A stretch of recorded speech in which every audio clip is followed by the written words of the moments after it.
अस्सलामुअलैकुम। My self Abdullah नज़ीर और आप देख रहे हैं जदीद डिजिटल वर्ल्ड यूट्यूब चैनल। दोस्तों, आप जानते हैं कि आज की दुनिया में क्रिप्टो करेंसी किस चीज़ का नाम है जिसने पूरी दुनिया में तहलका मचा दिया। आइए आज क्रिप्टो करेंसी पर बात करते हैं और ये करेंसी कैसे काम करती है इस पर भी तफसीलन बात होगी।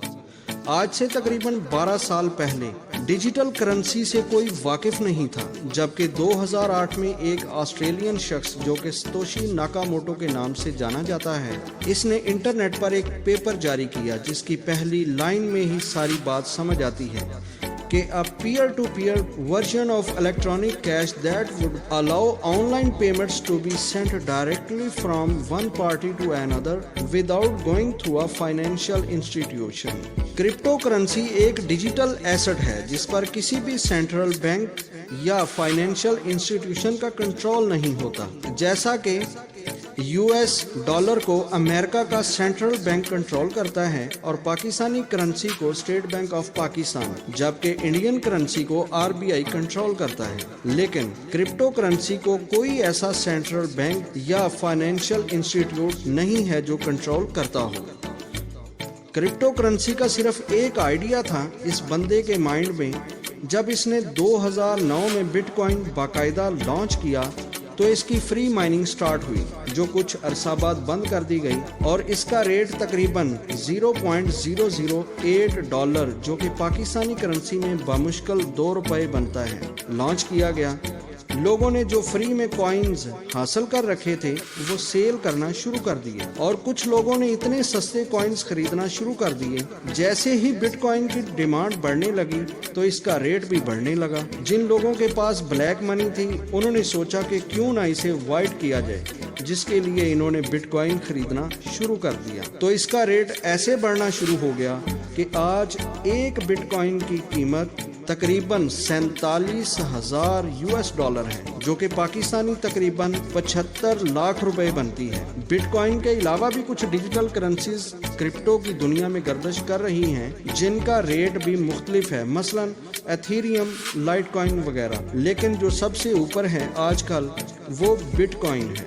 दोस्तों, ये सदी डिजिटल करेंसी की है। जैसा कि आज से 20 साल पहले हमें अंदाज़ा भी नहीं था कि जैज़ कैश या इजी पैसा वगैरह के थ्रू हम इतनी आसानी से हर चीज़ ऑनलाइन खरीद सकेंगे, एक दूसरे को पेमेंट कर सकेंगे। लेकिन आज ये सब मुमकिन है कि हमारे पास करेंसी नोट ना भी हों तो हम लोग बाआसानी किसी भी शॉपिंग मॉल या ऑनलाइन शॉपिंग घर बैठे कर सकते हैं। डिजिटल करेंसी को समझने के लिए पहले फाइनेंशियल सिस्टम को समझना पड़ेगा। दुनिया में जो फाइनेंशियल सिस्टम है वो भरोसे या जमानत पर डिपेंड करता है। कोई भी करेंसी नोट उठाकर देखें तो इस पर जारी करने वाले कंट्री की जमानत होती है। मसलन बैंक दौलत पाकिस्तान ₹100 हामिल हाजा को मुतालबा पर अदा करेगा, हुकूमत पाकिस्तान की जमानत से जारी हुआ, जिसके नीचे गवर्नर स्टेट बैंक के साइन होते हैं। इस जमानत के बगैर इस कागज की कोई अहमियत नहीं। यहाँ एक बड़ी दिलचस्प स्टोरी है कि सेकंड वर्ल्ड वार के बाद अमेरिका दुनिया की बहुत ताकतवर कंट्री बन गया था, जिस वजह से बाकी सारे ममालिक को अपनी करेंसी को यूएस डॉलर के साथ जोड़ना पड़ा। अब डॉलर किसके साथ जुड़ा हुआ था? गोल्ड के साथ, यानी गोल्ड रिजर्व के बिहाफ पर डॉलर की कीमत तय हुई।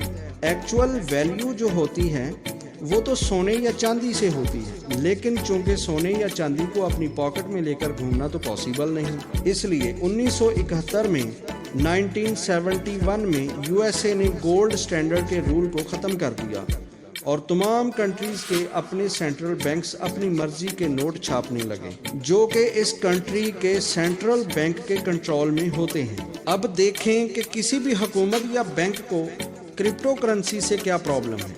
जब हम अपनी रकम बैंक में जमा करवाते हैं तो इनको इजाज़त देते हैं कि वो जिस तरह चाहे हमारे पैसों को इस्तेमाल कर सकें। बैंक्स कंपनी को या इंडिविजुअल्स को लोन वगैरह देते हैं जिस पर इन्हें मुनाफा मिलता है और इसमें से आपको भी अपने पैसों पे इंटरेस्ट मिलता है। अब जो लोग क्रिप्टो करेंसी के हक में हैं वो नहीं चाहते कि हुकूमत या किसी भी सेंट्रल बैंक का हमारे पैसों पर इतना ज़्यादा कंट्रोल हो। सतोशी नाकामोटो ने अल्टरनेट फाइनेंशियल सिस्टम इंट्रोड्यूस करवाया जो कि सॉफ्टवेयर टेक्नोलॉजी के ज़रिए काम करता है और थर्ड पार्टी या सेंट्रल बैंक वगैरह के कंट्रोल से बाहर होता है।